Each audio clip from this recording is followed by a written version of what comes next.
Today is a very dark day for Indian classical music and for all of us tabla players. One of the stalwarts of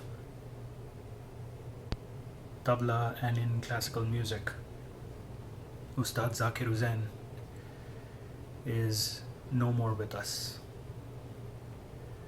And I am deeply saddened, I'm heartbroken, and I'm lost as to what the future holds, as well as who's going to shed light on our journey into the tabla world anymore. Zakir-ji was not only a guiding light for all of us tabla players, but in many ways he was an inspiration and a friend in a way for us to look up to and emulate and follow. A big brother of sorts. The first time I met him, I called him Ustad-ji, and he said, "Don't call me Ustad-ji, call me Zakir-bhai. That's what I like to be called."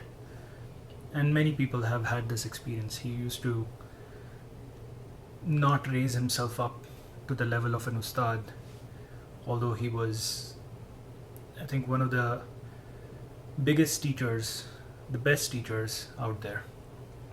My thoughts on my connection with Zakir-bhai is, it's been very, very Eklavya-esque, in that I never directly learned from him, but keeping him in mind, keeping him as an inspiration, I've learned a lot of things from observing him, from watching him play, from watching him conduct himself in the best manner possible. The first time I heard him live was at the Saptak Music Festival in Ahmedabad, and he had played with Pandit Shiv Kumar Sharma. My parents had let me miss curfew of coming back. Both of them had taken stage probably around 12 o'clock in the night, and the hall, which was earlier maybe 50% full, now probably was at 150% of what its capacity was. Everybody was nicely packed in, and people kept coming in, and people kept making space for themselves until I think they started. And I remember the glow on both of their faces as they played that night. It is indescribable, and the music that they produced was divine. He had a solo at Saptak. He came, Lehra started, and he started playing his peshkar on the tabla first, without any fast, speedy phrases, without anything flashy. He landed on some, and that Dhaa that he played, everybody in the audience was, instantly a Vah came out from their lips. Just hearing that, and even now reminiscing it, it's such a vivid memory in my mind, because it told me that the flashiness in the tabla is not what reaches deep within. There is something else, where this remarkable human being can just play a simple dha and draw out that va from people. I have not seen many other tabla players be able to do that. That was a very remarkable quality of Zakir-bhai. He was able to construct his phrases and his thoughts in such a way, and his tonality of the tabla and the depth of tones in tabla in such a way that you had to tip your hat off without wholeheartedly, without any restriction. And his demeanor on stage, his presence on stage was so mesmerizing, so friendly, so lovable. In that same year that I saw him play with Pandit Shiv Kumar Sharma, a couple days later, because the Saptak Music Festival is a long music festival, a couple of days later, he and Pandit Kishan Maharaj had come to the auditorium, and there was a VIP section. And the VIP section was designated by, pillows, and everything behind that with no pillows, with just mattresses on the floor, was the common section where all of us used to sit. And that's where all the musicians and VIPs used to sit. And so I was sitting there right behind the first row, the last row of pillows. And during a break of one concert was already over, and the next concert was about to happen, and Zakir-bhai and Pandit Kishan Maharaj walked through, and they sat right in front of me. And I was building up my strength or courage to kind of go up to them and talk to them. They were deep in conversation, and I didn't want to interrupt them. They were definitely talking something important. So I was sitting there, and in the meanwhile, somebody from the other side dared to go to both of them, interrupt the conversation, and just be like, "Zakir, can you give me your autograph?" And I still remember Pandit Kishan Maharaj gently tapping him and saying, "Zakir, ye aapka bacha hai kya?" Meaning, is he your kid? Is he your chela? Is he your student? How can you call him Zakir? Give him some respect. At least call Zakir-bhai, Zakir-ji, something. It was a very loving interaction, but to a 9-year-old watching that coming from Pandit Kishan Maharaj, any courage that I had built up until that point immediately vanished in 2 seconds.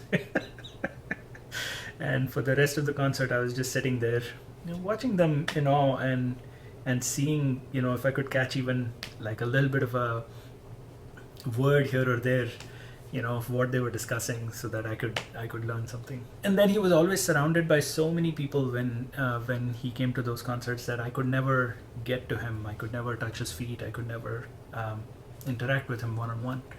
Years later, Zakir-bhai was coming to Phoenix for, I think, not the first time, but must have been like one of the early times. He had a concert at the Musical Instrument Museum with Charles Lloyd and Eric Hartman. My friend Ty Burho, he had requested me if I could help him out while he was here. And we had such a wonderful conversation, me, my wife, and Ramya, and him. And there was nobody. It was just him, us, Charles, Eric, and Mujib Bhai was there as well. And the few moments I spent with him, I felt like I got years worth of inspiration and energy. So over the years, we met him in many different concerts, many different venues, and it was always warm, and it was always wonderful. And I asked him multiple times, if I could come learn from him, or I could at least sit in during his workshops. And he never said yes, but he never said no either. And so, I tried for a long time to be able to physically be in that presence when he was teaching or when he was imparting knowledge. And nothing happened, nothing worked out. And then we had COVID, and everybody was locked in, didn't go anywhere. And all of a sudden, here I see Zakir-bhai coming up on Instagram and having these series where he's teaching and he is actually imparting wisdom and going over topic by topic of how we should play tabla, what answering questions from people on how his thought process worked when developing a particular Kayda or developing certain items. And so I'm deeply grateful to COVID from that perspective, that it allowed us to learn almost as if we were face to face with the maestro, um, and get that little drop of information, drop from the ocean of, okay, there's enough here where you can take this and spend a lifetime on it. The information from the guru is always many lifetimes it takes before you can understand it, but one drop is enough to carry you through this lifetime. And that drop, I think we received during COVID. At least I received during COVID. It's difficult to put into words what kind of loss, or the immensity of the loss that his passing away is to the musical community. The constant flow of creativity and the constant flow of emotions and fun and laughter that used to surround us when he played seemed to have just abruptly stopped. And at this moment, it's so difficult to see what the path is forward. But in his own words, I think when great people pass away, they don't take the knowledge with them. They have imparted the knowledge in the world, and the knowledge is out here for all of us to pick up on and use it and develop it in the way that we can, so that we can keep their legacy alive. We can keep their inspiration, their spark alive.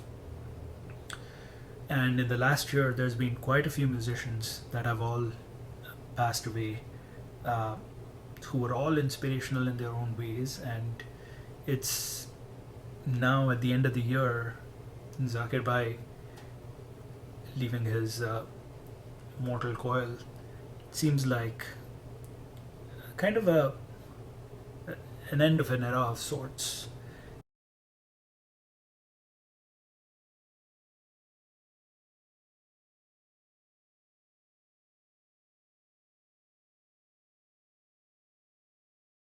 As I told you before, my relationship with him was almost like an eklavya, from the story of the Mahabharata, where Eklavya took the image of his guru and used to pray to him every day and learn from him. Mine is similar in that as I said, I asked him many times, can I learn from you? And he had not said yes or no. So I had kind of constructed my own image of him and started to gain inspiration from it over the last many years. I've gotten inspiration about how to play certain bowls, how to develop certain material, what to dig into, how to teach, how to bring fun in your teaching, and how to approach life in a fun way. Many different thoughts and inspirations that have come as I was playing my tabla, as a prayer. When I knew he was in critical condition, this particular Kayda came to me, and I feel like this is directly from him, that is coming to me as a prasad, and an offering, and I would like to share it with all of you, if you feel so inclined, please feel free to develop it in whatever way you can. And if there are certain thoughts on this from all of you, please let me know, because I'm still unpacking this information that has just come to me, but I wanted to at least record it while it is fresh in memory. So, teen tal, 1, 2, 3, 4, 5, 6, 7, 8, 9, 10, 11, 12, 13, 14, 15, 16. Ghena tete, ghena dhage, dhina gena, dhati gena, tete gena, dhate, dhati dhagena, tena gena, kena tete, kena take, tena gena, tati kena, tete gena, dhati, dhati dhagena, dhena. Gena tete, gena dhage, dhina gena, dhati gena, tete gena, dhate, dhati dhagena, tena gena, kena tete, kena take, tena gena, tati gena, tete gena, dhati, dhati dhagena, dhena gena. 1, 13, 14, 15, 16.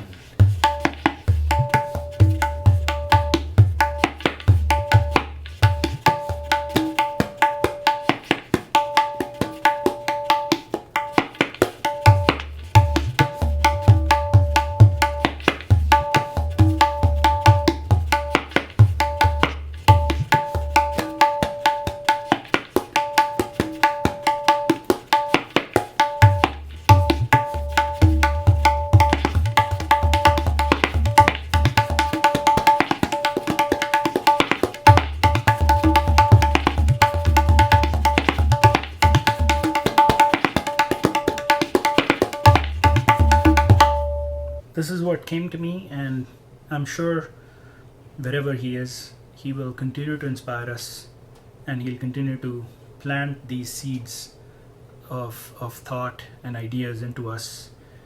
With a very heavy heart, I salute him. I bow down to him for his years and years of musical service, and I wish the best to the people he has left behind, his family, and all of us, so that we may get the strength to deal with this loss